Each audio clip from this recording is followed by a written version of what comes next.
Hi everyone, welcome once again to Simple Things. Today we'll be looking at pagan festivals in the Bible and how they are celebrated today. Before we get into the video, I'm going to ask you to like, comment, share, and please subscribe to my channel by clicking on the word written in red, subscribe, below this video. You can also click the bell icon so you can get notifications as soon as I upload a new video. Thanks.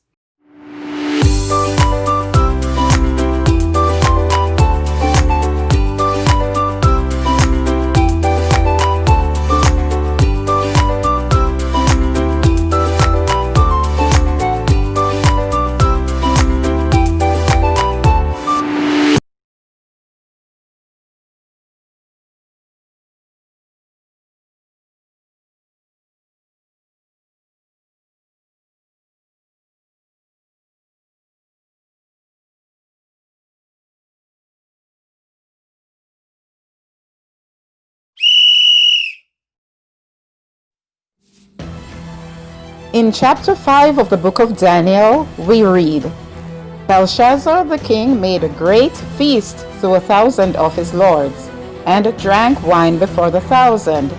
They drank wine and praised the gods of gold, and of silver, of brass, of iron, of wood, and of stone. It is believed that the Persian king, Cyrus, had learnt of the approach of the annual festival of the Babylonians, and had craftily laid his plans. According to secular history, that night in 539 BC, and I quote from Stephen Haskell, in the dens of Babylon, men steeped in vice continued their wild orgies, and in the palace halls Belshazzar feasted with 1,000 of his lords. Music resounded through the brilliantly lighted rooms. The nobles lounged about the tables sumptuously spread. Court women and concubines of the king entered those halls. It was a feast of Bacchus, and they drank to the health of the king on his throne. The golden cup filled with wine was raised, and the blessing of Baal invoked, but it never reached the lips of the half-intoxicated king. End quote. And we all know the rest of the story. Wait a minute, you don't? Well, go check it out in Daniel chapter 5. So, if you're from places like New Orleans or the Caribbean in particular, you're all too familiar with Bacchanal. Today, this festival in honor of Bacchus is also celebrated with food, alcohol, music, and revelry.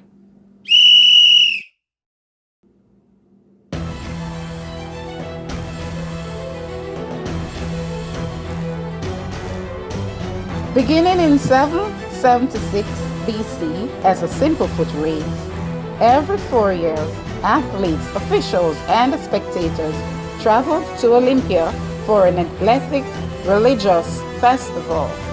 This festival was held in honor of Zeus, the supreme god of the ancient Greeks, or Jupiter in Roman mythology. The festival began with the second full moon following the summer solstice, that is, the end of July or the beginning of August. No doubt, comparing these games to the Christian life, Paul admonishes in 1 Corinthians 9, Know ye not that they which run in a race run all, but one receiveth the prize? So run that ye may obtain. And every man that striveth for the mastery is temperate in all things. Now they do it to obtain a corruptible crown, but we an incorruptible. I therefore so run, not as uncertainly. So fight I, not as one that beateth the air, but I keep under my body and bring it into subjection, lest that by any means, when I have preached to others, I myself should be a castaway. The modern Olympic Games resumed in 1896. Today, these games are also held every 4 years in a different country each year.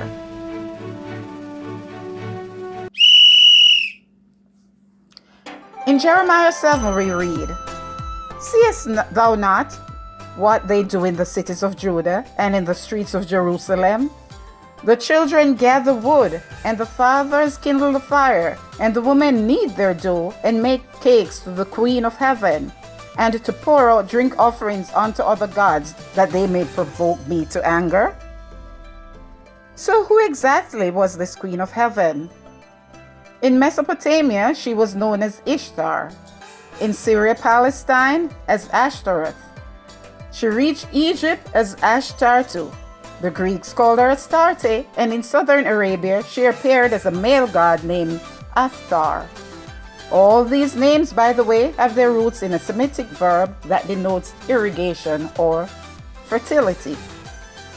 Secular history records that this festival was held in the spring, the season synonymous with fertility and rebirth.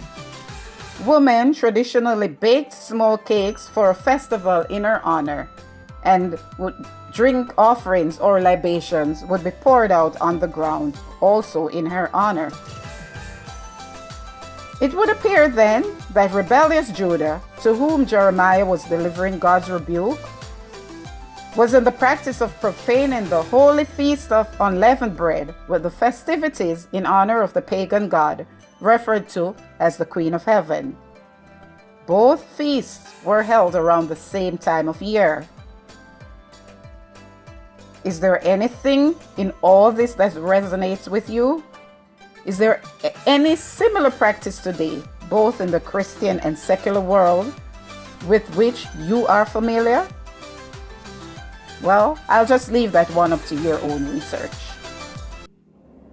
Thanks for watching, everyone. Don't forget to like, comment, share, and subscribe. And remember, the simple things in life are free.